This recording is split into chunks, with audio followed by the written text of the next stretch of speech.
అందరికీ నమస్కారం. మాట మన వ్యక్తిత్వానికి ప్రమాణం.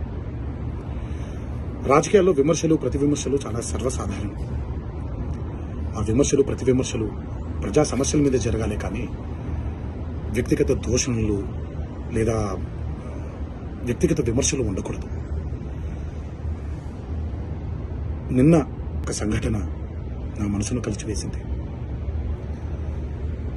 ఎప్పుడైతే మనం ప్రజా సమస్యల్ని పక్కన పెట్టి వ్యక్తిగత దూషణలకి దిగుతున్నామో, ముఖ్యంగా అది ఒక అరాచక పరిపాలనకు నాంది పలుకుతుంది. అది తప్పు.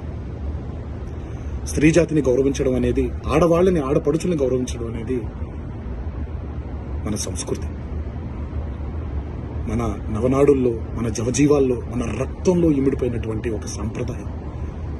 మన సంప్రదాయాల్ని రాబోయే తరానికి జాగ్రత్తగా భద్రంగా అప్పచెప్పాలి, కానీ మన సంస్కృతిని కలిచివేసి కాల్చేసి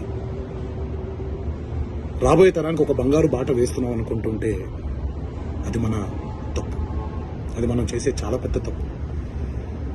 ఈ మాటలు నేను ఇలాంటి ఒక వ్యక్తిగత దూషణకి గురైనటువంటి ఒక కుటుంబానికి చెందిన సభ్యుడిగా మాట్లాడట్లేదు. ఈ మాటలు నేను ఒక కొడుకుగా, ఒక భర్తగా, ఒక తండ్రిగా, ఈ దేశానికి ఒక పౌరుడుగా, సాటి తెలుగువాడిగా మాట్లాడుతున్నాను. రాజకీయ నాయకులందరికీ ఒకటే విన్నపం: దయచేసి ఈ అరాచక సంస్కృతిని ఇక్కడితో ఆపేయండి. ప్రజా సమస్యల మీద పోరాడండి. రాబోయే తరానికి బంగారు బాట వేసేలాగా మన నడవడిక ఉండేలాగా జాగ్రత్త పడండి. ఇది నా విన్నపం మాత్రమే.